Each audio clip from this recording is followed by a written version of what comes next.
Hi friends! As the title suggests, today's video is about a trans girl who didn't always know that she was trans, even though in hindsight, the signs were always there. For trans folks, this video might be relatable, for cis folks, this video might be eye-opening, and for people who are figuring themselves out, this video might be both relatable and eye-opening. But, regardless of how you experience this video, I hope that it's entertaining and that you get something out of it.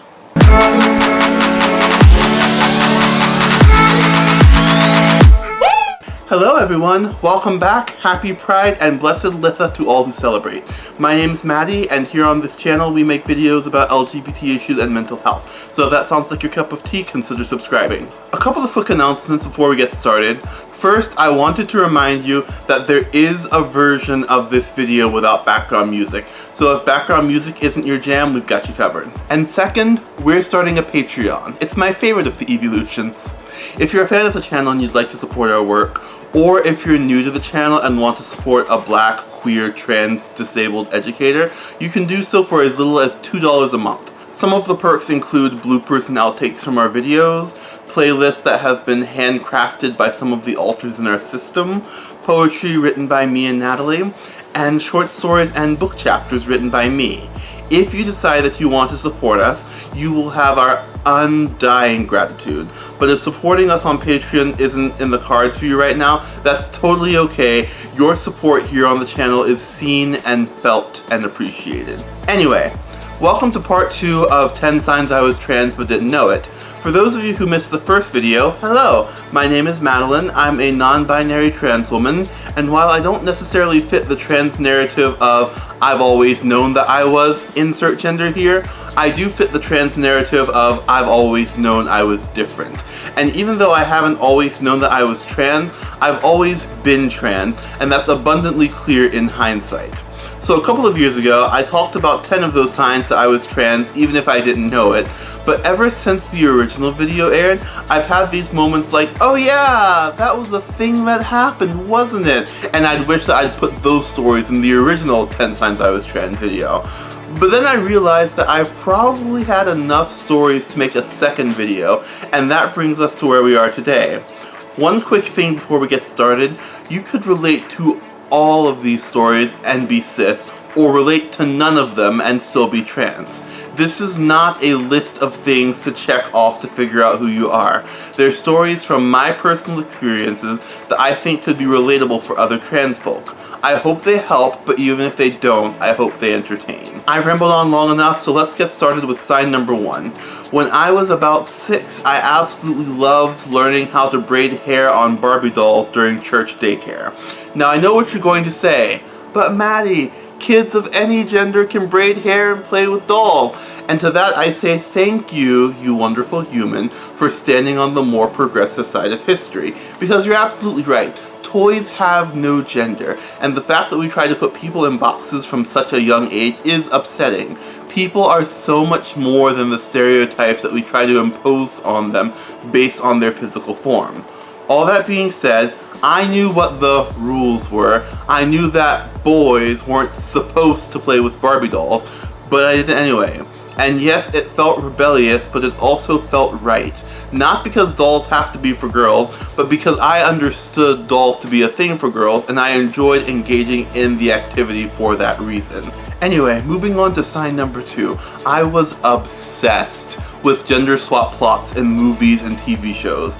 I still remember the episode of Jimmy Neutron where Jimmy and Cindy switched bodies from when I was a child, and I remember thinking, oh my goodness, how amazing would it be to be a girl for a few days. It eventually became a recurring theme in the short stories I would write, and it wasn't until I was much older that I realized that not everyone thought it would be fun or good or in any way enjoyable to experience life as a different gender.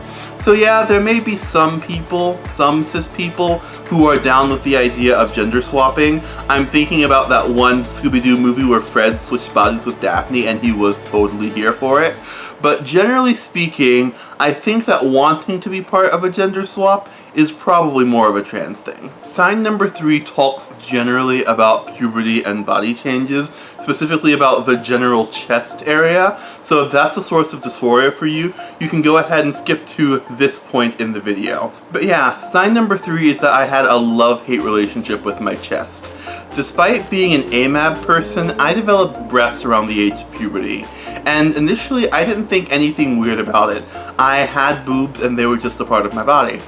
But one day I was talking about my breasts and my mom looked at me and said, "You know, most boys don't have those, right?" Honestly, I'd never noticed, but I went to school the next day and looked around, and sure enough, she was right. From that point on, I definitely grew insecure about my body. I definitely don't fault my mom because she probably saved me from some future embarrassment, but there was no shortage of moments that fueled the insecurity.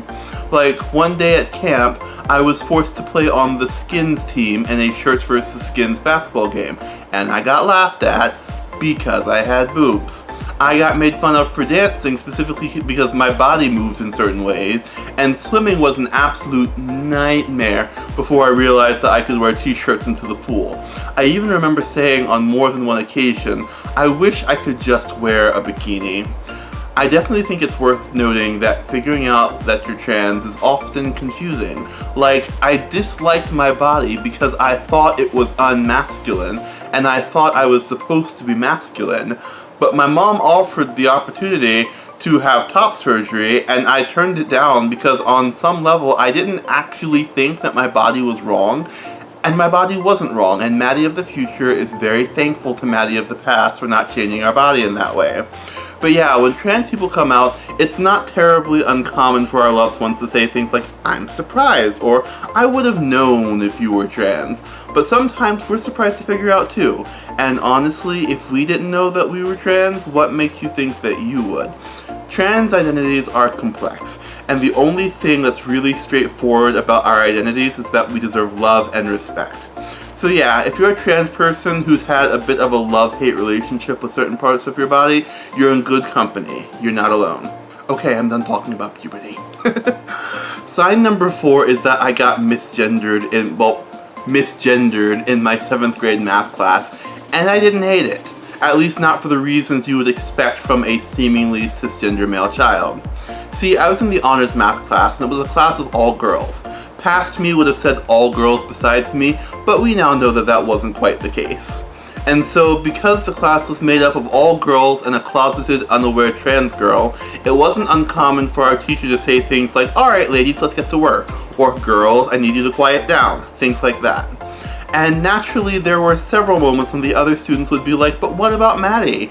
And then the teacher would apologize and correct herself. But honestly, there were a number of moments when we all just shrugged it off. At that point, I was just one of the girls. And honestly, I had mixed feelings about it. I didn't mind being seen as one of the girls, but I wanted to make sure that I was being seen.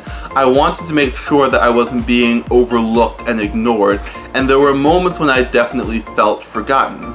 But eventually, my teacher sat down with me and said, "I'm sorry for making you feel excluded. Please know that even when I refer to you as one of the girls, I do see you and acknowledge you."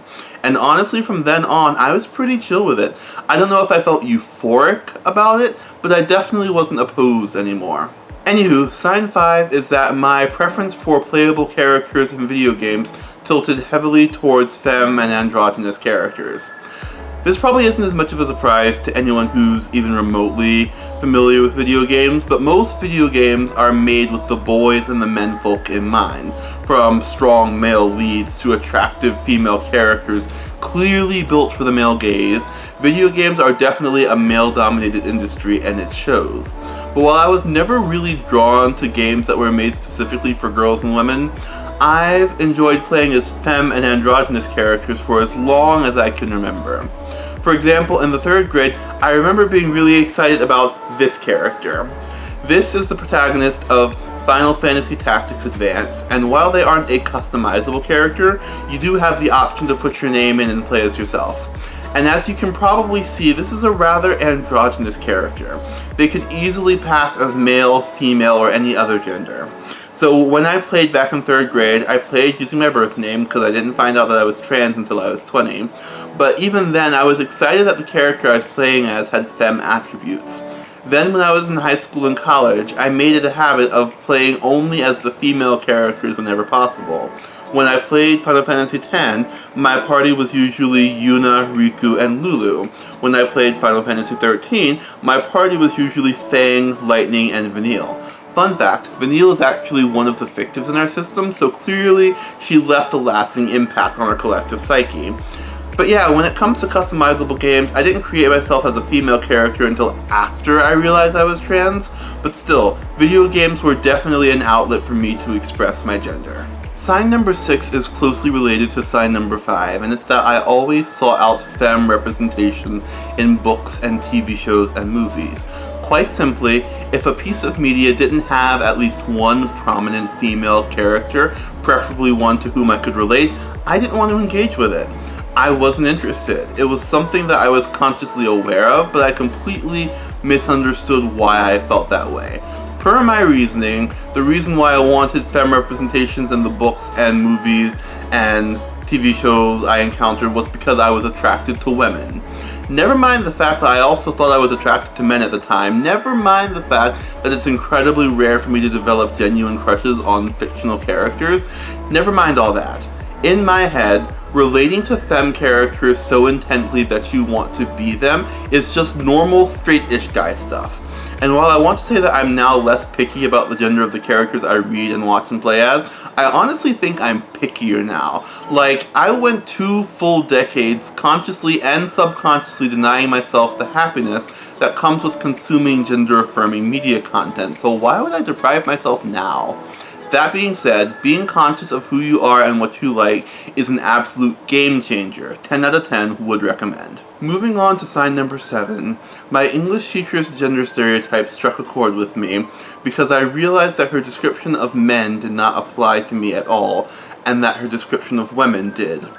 I've seen this meme on Instagram where it's like, were you an English teacher gay in high school or a theater teacher gay in high school? And I was most definitely an English teacher gay, no doubt about it. I absolutely loved my English teacher, to the point where I actually came back to my high school from my college so I could let her know that I was training to become an English teacher. Granted, I could literally walk from my college to my high school, so it's not like I traveled any great distance, but still. She was easily the most progressive teacher I had at that school, and as someone who was trying to figure out if I could still call myself a Christian, she's the only teacher who I felt comfortable confiding in, at least partially.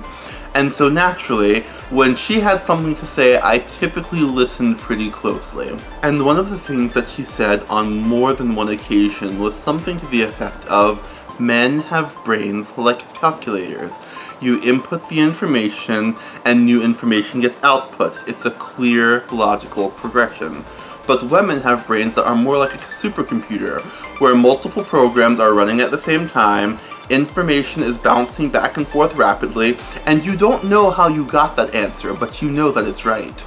And obviously this is a very stereotypical understanding of the 2 binary sexes. I have no doubt that the menfolk are more complicated than that. But while I was in high school, I heard her say this and thought to myself, well, I definitely think more like a woman. And honestly, I kinda liked knowing that. Like, stereotypes, not the best. But relating to stereotypes and possibly learning more about yourself through them, that's pretty awesome. Anyway, sign number 8 is kinda related, and it's that a show on Netflix proves that I kinda thought like a woman, or at least that's how I took it at the time. Back when I was in high school, my mom's sister and I watched this show called Brain Games. It was this unique educational show that you got to play along with, and it taught you a lot about how the human brain works. It was actually really neat, and I hate that it's not on Netflix anymore. But anyway, there were a couple of episodes that they called Battle of the Sexes, and in those episodes they were talking about the way that male and female brains tend to differ from one another. As I've said several times on this channel, there's considerable overlap between the way that male brains and female brains work, but they do tend to have distinct features, and trans people tend to have brains that match up with their gender identity, not their assigned sex at birth. So if trans men have male brains and trans women have female brains, it comes as a little surprise to me now that my responses to the show were ticking off more female boxes than male boxes. But past Maddie was definitely confused, but also kind of vibing with it. Like, I was definitely more preoccupied with, can I complete these tasks, than what does this say about my brain. I'm curious to go back and watch it now to see if my results have changed now that I've been an estrogen-powered being for over 2 years, but that means I'll have to find it somewhere because it's not on Netflix. But yeah, not only did my English teacher suggest that my brain worked like a woman's, but the TV show that's all about psychology and neuroscience said the same thing. This next one has absolutely nothing to do with the way my brain works, but it does have to do with the information that's in my head. Sign number 9 is that I absolutely dominated in 2 guys versus girls trivia matchups on various cruises. Context: I was on the guys' teams because I didn't yet realize that I was trans, and oh my goodness, the boys would have been decimated if it weren't for me. See, the basic premise is that the guys would get questions about stereotypically girl stuff, and the girls would get questions about stereotypically guy stuff. And if I were on the women's team, I would have died. Like, I don't know what a Black Hawk is, and if you ask me what MASH stands for, I'm going to tell you it stands for mansion, apartment, shack, or house. But if you ask me what exfoliation means, I got you. Want me to name some of the members of the Spice Girls? Sure, I can do that. I was the guy's biggest asset because none of us knew that I was literally playing for the wrong team. Which, to be clear, guys can totally be into stereotypically girl stuff and still be guys. But this video is about me, and I am not a guy. At long last, we reached sign 10, which is actually the very first memory I had that made me think, I can make a part 2. There was this one mobile app called Mitomo that was developed by Nintendo, and it was basically Nintendo's attempt at a social media app. In it, you would create your me, and people who were in the vicinity, usually your college campus, could visit your room, ask you questions, add you as a friend, and so on. I didn't particularly love the app, to be perfectly honest. There was only so much that you could do with it, but the part that I did love was the character customization. When I was younger, I created quite a few Miis, the little avatars that you use for all Nintendo consoles after the original Wii. But the thing that was new with Mitomo was that you could choose clothing for your Miis. Before, you just chose a color and everyone wore the same basic outfit. So given the fact that I'm incredibly indecisive, it took me at least an hour to figure out what my Mii would wear. Not knowing that I was trans, I looked through every single article of clothing in the boys section, but nothing really resonated with me. So after an extended period of, should I? No, I shouldn't, but I really want to, don't do it, I finally decided to look in the girls section. Within minutes, I found an outfit called Gothic Lolita dress that made my heart sing. And after several more minutes of debating the potential social consequences of choosing to virtually wear a dress in a place where my classmates could see it, I decided that my own virtual comfort and happiness was more important than the potential judgment I would receive.